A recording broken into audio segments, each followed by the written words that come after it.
Hi, everybody. Happy Friday. So happy to be here with you. I'm Roz McCarthy, your host for CannaTalk with Roz. Hey, everybody. What's happening with you? Listen, so happy to be with you. I want to stop first and foremost and say thank you for taking time out. You could be anywhere right now. The fact that you're here listening to me, but also being able to respond to and hear our fantastic guests and learn more about them and what they're doing in the cannabis space is always my joy to bring to you. I need you to stop right now and share this. Make sure you follow us on YouTube. Share this with your followers, and we're going to have a great afternoon. So I'm not going to belabor the point. What I want to share with you is that I met this young lady last year and her team, and was blown away. Blown away with just one, the intentionality of them wanting to protect workers in cannabis and understanding how unions can provide a safeguard of not only protecting workers, but it does not have to be us versus them when you have big cannabis that looks at unions. And so I was able to interface with some of her team. I was able to interface with her and her staff. They attended and sponsored our Dice diversity mixer in Las Vegas during MJ BizCon. And it was I told her, I said, we're going to have you on and you're going to educate us. You're going to talk to us. We're going to understand why the protection of workers in cannabis is so important. And it doesn't have to be this adversarial type of relationship when it comes to unions. So without further ado, let me invite my guest to the stage, Miss Fallon. Hi. Hey, Roz. Happy Friday. Happy Friday, girl. Thank you so much for having me. I'm super excited to be with you I'm today. super excited to have you. Super excited. Thank you so much for spending a little bit of time with us. We want to really Absolutely. get into it and really learn more about you, the what the cause is, the energy behind it. What are your goals for 2023? And how can we make the conversation about unions, which has been so in certain industries so adversarial, it doesn't have to be that way in cannabis. So let's start off first. Make sure you just take a minute, introduce yourself to everyone, tell them where you're located, tell them what your role and your title is, and a little bit about UFCW. Awesome. So again, Fallon Ager Norman, born and raised in New York, still reside there now. I was born and raised in Queens, and I currently serve as the International Vice President and Regional Director for the Northeast region of the United Food and Commercial Workers Union. Um, UFCW is a union that represents 1.3 million members across the U.S. and Canada, and we represent cannabis workers from seed to sale. Yeah, awesome. And when you say UFCW, so this is the interesting part Mm-hmm. because I went when I was posting, trying to post on social media. There is a lot of UFCWs. Can you talk Oh, about like your focus is cannabis, but just in general, the touch points of the coalition, the unions? Because I saw one. I mean, there was different numbers, there were different industries. Just talk about that a oh little yes. bit. So we're an amalgamated union. We represent workers across the spectrum. A lot of grocery workers, healthcare workers, food packing workers, food processing workers. I mean, it's a lot of people. Like I said, 1.3 million across the U.S. and Canada. And cannabis, yes, my area, we represent all of those things that I just mentioned, in addition to cannabis. Nice, nice. So, what was your background prior to being in this role? Let's talk about that. So this July will be 22 years that I've worked for the UFCW. I started out at an RWDSU local in New York. 2 weeks out of high school, I needed a job as I was going to be attending Hunter College. I thought I wanted to be a nurse. Yeah, that was not the path for me. I don't even like blood or vomit or any of those bodily fluids, so I don't know what I was thinking trying to go down that path. But my neighbor, I told her, look, I want a part-time job to, just put some money in my pocket while I go to school. And she recommended, told me that her job was hiring. I didn't even ask her what it was. I didn't care. I just went for the interview. I got the job. And I was just doing medical filing at that point, filing medical claims. That's when it was still paper, before Yes, digital. I remember. Uh, yeah. And so from there, I just worked my way up the ladder. I had no intention of staying there, but it actually became a career for me. I worked my way through numerous positions, organizing, servicing, a union representative, field director. And then in 2015, I left the local to begin working with the International Union, and Wow. worked in various roles in that capacity. And then in February of 2021, yes, I was appointed as regional director for the Northeast region. So I'm responsible for Maine to New Jersey, Okay. 18 locals, 8 states, over 160,000 members. Wow. So Yeah. let's go. Let's talk about this again. So Mhm. again, Northeast. So we're talking about Maine to, you say how Jersey. far? Jersey? Jersey, as far down as Okay. I go. Well, as far down as Jersey. These are Mhm. all hot states for cannabis right now. Yes, Maine, Connecticut, New yes, Hampshire, yes. Massachusetts, right? Yes, we've Um, got a lot going on. Rhode Island as well. Rhode Yeah, Island as well. yeah. Exactly. And Jersey. Now, do you go far over to Pennsylvania as well? No, no, Okay. that's a different region. Mhm. Okay. Okay. How many regions, when it's focused on cannabis throughout the country, do you guys have? Everybody's got a piece of the pie. So yeah, there's 7 regions. Okay. Okay. Awesome. So 7 regions. And so let's talk about, like, so we've seen the proliferation of legalized programs in state by state over the last, I would say, I've been with M4MM 7 years, so at least the last 10 years, because it started out with California, Colorado, and then it just Yes, ramped up from there. yes. When did the UFCW actually say we want to have a focused body or focus our attention on cannabis? When did that happen, and who initiated that conversation, and how did that come to play? We have been on the ground since the ground, from the ground Really? level, right? Yes, Okay. from Okay.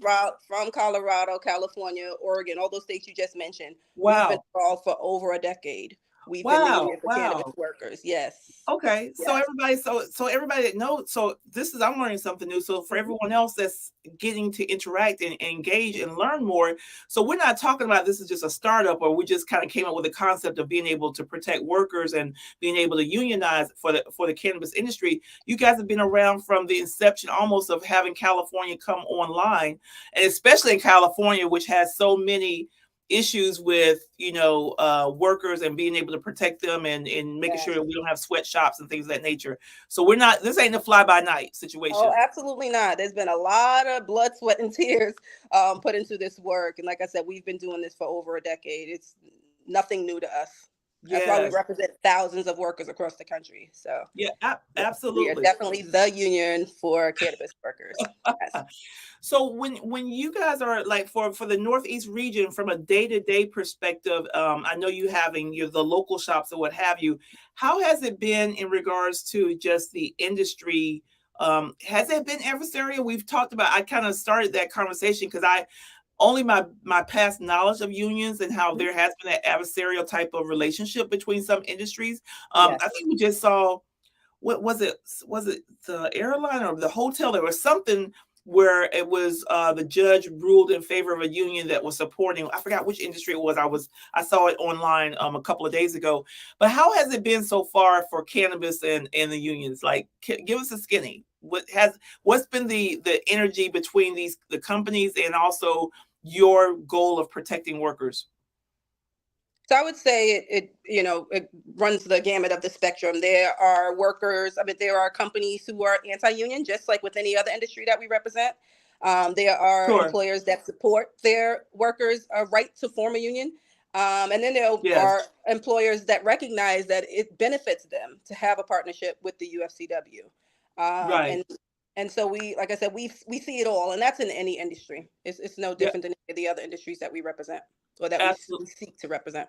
Absolutely. So can you talk about the things of the protection that you do provide, like from work, from pay to, just talk about like, what is those things that you are focused on for workers to make sure they have protection over the gamut of things. Can you share a little bit about what that looks like? Absolutely. So we want to make sure that folks have a livable wage, right? Like we want these to be high road jobs, family sustaining careers. We Right. want to be able to have folks do, because that ultimately betters the communities, right? If people are able to put food on the table and do know provide for families. That's our ultimate goal. Safety in the workplace, that's a major thing. Yeah, we are working with the Triple C in Massachusetts to make sure that there are safeguards in place for employees. Um, Health and safety, medical, all of the typical things that normally Yes. go along with collective bargaining. Those are the things that we want to put in place for cannabis workers, and that we have successfully put in place for cannabis workers. We want to secure strong contracts for our members. And we think that Awesome. everybody And deserves to benefit from that.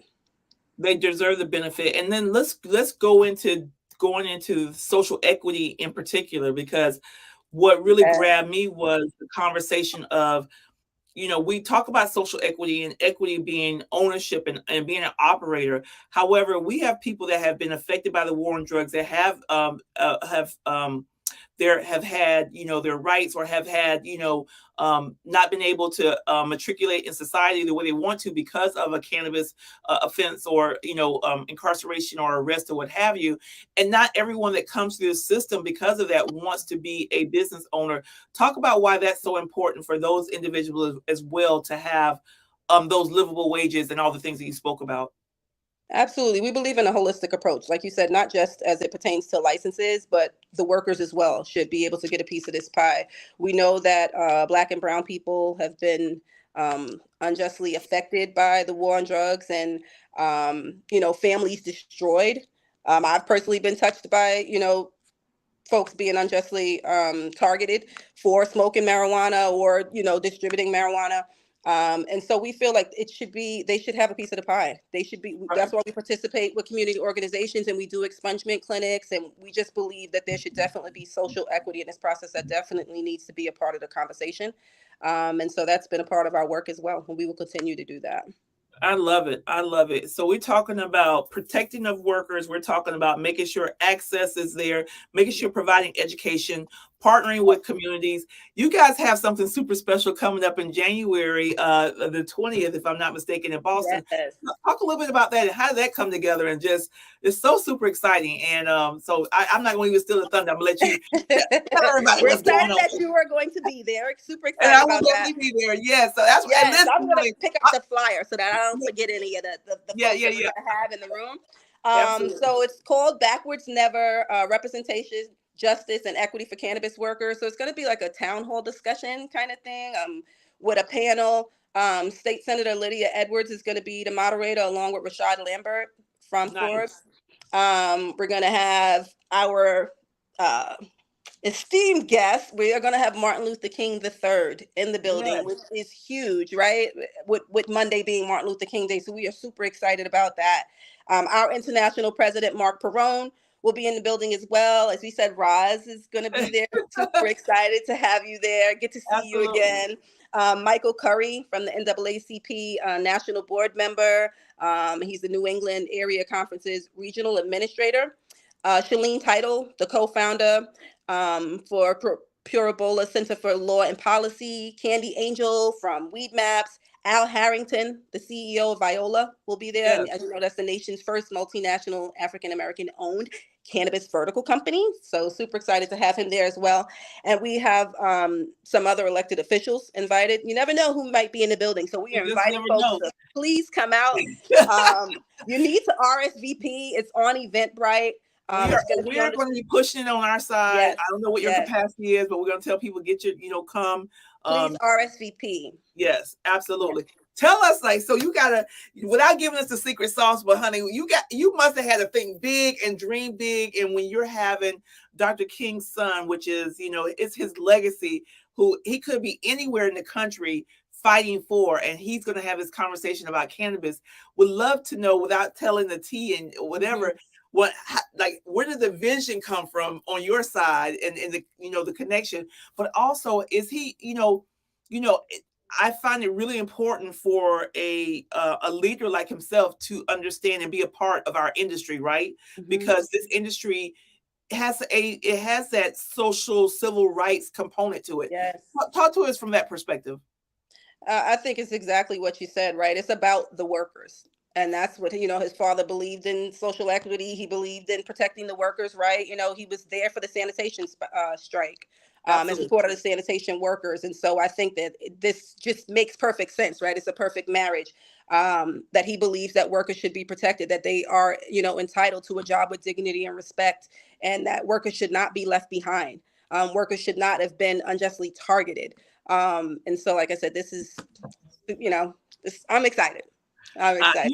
You I should hope be. it I all know you come can't. out. Listen, I know you can't spare, share all the tea with us right now because you don't want to give everything away. Where the conversation is going to go. I just Yeah. think it's such a big deal of being able to have this conversation and specifically talking about the cannabis industry, and what this looks like and why it's so important at this point in time. I mean, it's fantastic. So, like, even from that perspective, this is January. You Yes. come out the year 2023 with a boom. Yes. Talk about like how you're planning. Are there other what things are you going to be focused on as a regional? What things are you guys focused on nationally? Mhm. And how do people like stay connected? Or how do they get connected? Let's talk about that. So education, that's a big piece. We are working with community organizations. Just recently in New Jersey, we worked with the New Jersey governor and the New Jersey DOL to create a partnership with Rowan University, and where we're going to be rolling out a specific curriculum for skill sets related to cannabis. It's going to be cannabis related Nice. training. And so it will Yes. yield like highly skilled employees, which cannabis employers will be able to benefit from. And it will target marginalized communities too, so that we have Yes. these people and they will go into the field equipped with this skill set. So we're super excited about that. And that'll be happening around the country, this apprenticeship program. Um, Okay. and so that, employers get excited about that, right? Because training is important. Expensive. It's expensive. Yeah. Yeah. And if you don't have to Oh, do it in your time, yes. right. And when you talk about turnover and all of that stuff, it will lessen that if you have a skilled workforce. And so we want to partner with folks to do that. And like I said, cannabis is still like a taboo subject for some, right? Yes. And so I don't know that folks know that there are careers available for them. Yes. And so that's where the expungement piece comes in. If they do have a past, that there's still a path for you here, and we Right. want to assist people. And like I said, and making careers here in the cannabis industry. This industry is growing. It's $1 billion industry. Workers It's and have, the workers cannot be left behind. And let me tell you something. You're in a region that I believe in the next 5 to 10 years is going to be the hottest, the biggest, the largest growth region in the whole entire country. I really do. How do you feel? Are you excited? I mean, you're at the beginning stages. It's like a marathon, right? And you're really Yes. at mile marker 1 or 2. Well, we Hmm. got 26 miles to go. Because look at New Jersey, look at New York, and Yes. all these employable people. And let's be honest, people of color Yes. who've been affected by the war on drugs. How does that make you feel knowing that you're about to just like touch them in so many different ways? It is super exciting, and to be able to be a part of it, right? This is really like life-changing work for people. Yeah. And a lot of these people who work in this industry are so passionate about this plant, right? Like, so, they take it very seriously. They Very love their serious. jobs. Yes. And so we want these people to be happy in their jobs. That makes better employees. Right. And so, no, I to say I'm excited is an understatement. And I That do think that things are going to take off. We've already seen that. So yeah. we want to be a part of it. We've been a part of it, and we will continue to do so. So with your team, like the team that you have that directly reports to you, did you like hire those folks? How did you find like how's everything break down? As you as the Northeast region, how's things break down for your Northeast in regards to your team? I know my connection came through Marvin, but would love for you to kind of share Yes. that because I think that's important to know that the work you do is not in a silo, that you have a strong team that really Oh, brings yeah. together and helps to support what you guys are trying to accomplish. Absolutely. So there's a national team, right? Adamola Oyefeso is the head of that cannabis division. And then it breaks Okay. down to the regions. And the region, like I said, I have locals, and we have locals that have jurisdiction over the cannabis, and then they have staff. So it really is like, it's a lot of moving parts. And a lot of departments that are involved, right? Because there's legislative initiatives that we partner with folks on, and lobbying efforts. And so it's not just the organizing Sure. piece. It is really, it's a lot of moving parts that make things go. So it's Yeah. definitely a lot of folks, definitely not one person. I would never take credit. It's definitely not one person. So are you hopeful on legalization? How did you guys weigh in on safe banking or weigh in on like some of the legislative priorities or opportunities that presented itself last year during the session? I would love to hear Absolutely. your position on that. Absolutely. And we've been weighing on those things for a long time because it's important to, our current employers. And we think it's Sure. important for the industry to have those things. And so, yeah, we are definitely heavily involved on that front. Yeah, we're remaining hopeful that we could. It was, I know on my side was fighting for safe banking, and of course, we had some folks advocates that wanted safe banking plus, which had that expungement kind of piece to it that would be a part of Mhm. that legislation. And it was just just so disheartening that we couldn't get something passed, because being able to get something passed, I believe, it gives us the first time of seeing cannabis reform. I think the only thing that was able to get passed last year during that session was on research, right? Mhm. And we need research, of course, but I think banking would have eased a lot of. I feel like we're at this inflection point right now where it's like a tug to it's a push pull tug type of thing Mhm. going on, Mhm. where you have those operators who maybe want to do more, but then they're also kind of, they're beholden to investors who are like, we're not opening up any more money for you to build out Yes. capacity. We're not, as a matter of fact, I mean, I think we saw in Pennsylvania, there were some manufacturing plants that closed down and workers were were out of opportunities or out of jobs. And this is in cannabis that we think is just like growing like crazy. People are getting laid off. Yeah, I do think that, I am hopeful that things Yeah, will progress. As like you said, this is a billion-dollar industry. At the end of the day, people see dollars and cents, right? right. And so I do think we will, reach a point where we could possibly get past that. I'm hopeful. I hope Yeah, that we, yeah, whatever we can absolutely. do to help, like I said, we will do that on our end. So what happens now? So I guess the question is, if, let's say, for example, if I'm a current worker in cannabis, right? I'm in a manufacturing plant or I'm in a retail or what have you, does it matter what type of workers are part of the union? And if someone's interested in finding more information about how to join, if they have dues, like how does that look for someone who is working in the industry that wants Yeah, to be so a like I part of said, the union? yeah, we represent workers from seed to sale. So we Okay. represent all cannabis workers. Okay. And yes, if they want to join the union, they can reach out to us. They can find us at cannabisworkersrising.com. We're Okay, on no, let's go IG. back. Let's go back because I want to put this on Okay. screen. So it's cannabis Okay. workers. Uh-huh. Rising.com. Okay. And we're on IG at the Okay. same handle, Cannabis Workers Rising. Or they can go to our international site. It's ufcw.org Is that slash. right there? Cannabis Workers Rising. Is that Yes. good? Okay, Yes. perfect. Okay, go ahead, Yes. please. And so they'll get lots of information there. And if they want to talk to an organizer, they can make the request there through that website. And that'll take Okay. them to our international site as well. Awesome, awesome. Are there dues affiliated? So the organizer will tell them about the dues and what Yes, it and what the entails? whole process looks like to organize.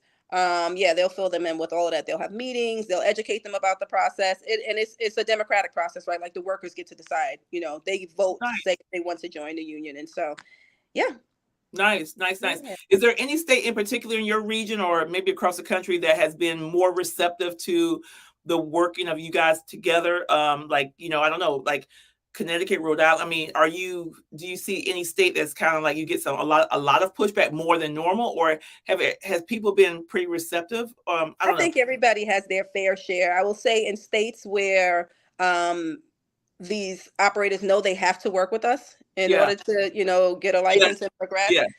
They do it. They're not doing it with a smile on their face. Well, now, But what states have a regulatory where there is it's regulatory in the statute that they have to have a union? yeah, Is that like New Jersey? yeah, LPA, New York, New Jersey, Connecticut. Okay. Yeah.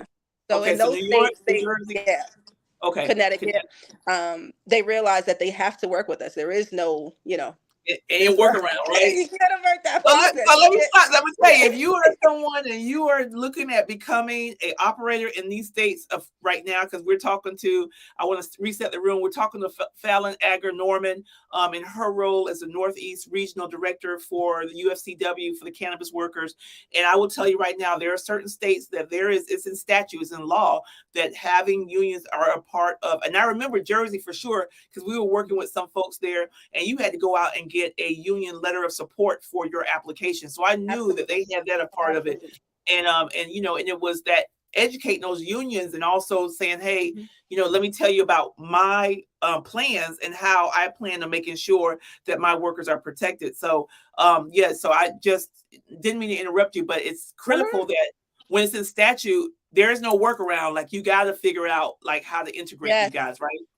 Yes, they have to have a labor peace agreement, which means that they will be neutral in the process. And again, the workers still get to ultimately make the decision, but that they won't poison the well and say that, unions are bad and things of that nature. They have to remain neutral in the process.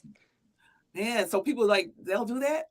They'll They like don't kind of have like no choice. Oh, they'll poison the well. Oh, they're bad for there's so much, like I yeah, said, they're the out for myths that they themselves. They're not trying to support you. yes. And like Like, I said, when it's that's why we have to do this education piece around unionization, and that it's a powerful tool for equity and opportunity for folks, for businesses to thrive, to have like I said, skilled workforces, to have a workforce that is dedicated to you and loyal to you because they have a great contract in place that guarantees that they're going to get these wages and benefits.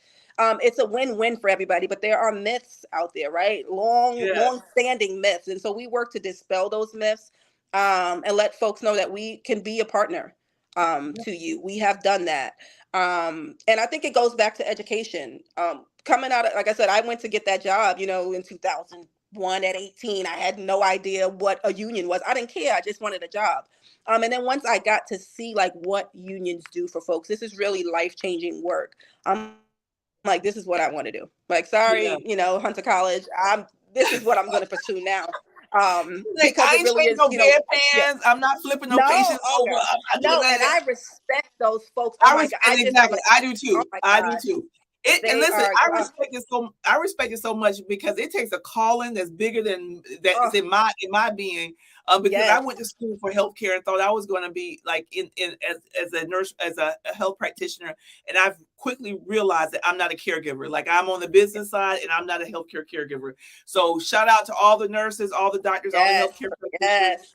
We appreciate you. You take care of us. You make us well. You help us to feel better, and we are so grateful for that. So please know that. Absolutely. And So let's congratulations to the nurses in New York that just were able to come back off strike. Super excited about that. Congratulations to great. you guys on that. Yeah. Awesome. That is Yeah. fantastic. So you Yeah. guys, I want to make sure you guys understand. We have Miss Fallon Agger Norman. Again, we at M4MM, and I am very excited about what we're going to do together in 2023. And again, represent a union, a body representing individuals in the cannabis industry. She represents the Northeast region. Fallon, it's 2023. Before I Yes. tell you my little secret or tell you what I'm thinking of, tell me one thing in 2023 that you have planned for yourself, that's about you, that's going to be uplifting for you. Anything special that you can tell us that you want to do this year that is just exciting for you? Because I think it's important to have that work-life balance, right? Oh, in my personal life, you mean? Anything you're I gonna want do, to any trip you're gonna take, anything you're Oh, doing special? I'm turning 40. Okay, yeah. And yes, and so my friends and my high school friends, they're still my friends from high school. We're gonna go on a trip, a 40th girl's birthday trip. So Oh, super that's excited about that. Watch yes, out, the Caribbean. Watch out for us. yes. But Hey, yeah, listen. What personally, happens in the Caribbean stays in the Caribbean, honey. yes. 40 But is professionally, I want to work to have folks understand the union difference. Not just in industries outside of cannabis, but there truly is yeah, power in unionizing. And like I said, the union difference not just for workers, but for employers too. We are not the boogeyman. We are here. We are here to stay. We want to work with you. Workers, reach out. We are here and willing to have a conversation. Um, and yeah, UFCW, the Union for Cannabis Workers. listen, it sounds exciting. I am going to in May, from May the 12th to May 26th, I'm going to an ashram where I will be learning yoga and becoming a certified Oh, instructor. And I disconnect from technology for 2 whole oh my weeks. gosh. I am going to also become one with myself and just realigning myself. So I'm going hard in the paint until May, and then I'm Okay. going to take a 2 week sabbatical and focus on Roz and being able to be the healthiest and the wellest I can be. So, my sister, happy 40th in advance. Thank I love you. your strength and what you bring to the table, and we're excited to be working with you. You guys make sure you check out the UFCW Cannabis Workers Rising. It's major moves they're making right now, providing education. I'm super excited about your curriculum that you're building out for skilled workers. We need to make sure on that website, Fallon, if people are not in the Northeast, but if they're in Florida or if they're out west, can they find their person on the website? Yes. Okay. Yes. It'll direct them to the international site, and it'll target you the way you need to go. So they're national organizers, so yeah. Right. So Fallon's Northeast. She has Maine all the way down to New Jersey. But if you're someone that's in Florida, if you're in Missouri, if you're in Phoenix, wherever you are, there are chapters, there are organizers there that will answer your questions for you and support you. So I thank you so much, Fallon, for being on with me today. This was super fantastic. I told you it was easy, girl. Yes. Did I tell you? Easy, honey. Thank you so much for having me. And I'm so excited to see you next week. See you next week in Boston, right? Yes. All right, guys. Listen, bye. Bye. Guys, that was CannaTalk with Roz today. We go in, we make it happen, we get out of here, and we are so excited that we had Ms. Fallon on with us. You guys see the website, Cannabis Workers Rising. Make sure you go and check them out. Learn more about their role in this cannabis industry and the importance of having union and having representation. It doesn't have to be adversarial. It doesn't have to be a negative. It can be a good thing for both workers and also for the industry. I am Roz McCarthy. Sign off for CannaTalk with Roz. Make sure you come see me next Friday. We got more dope guests, more great people. I love you guys. Have a great day.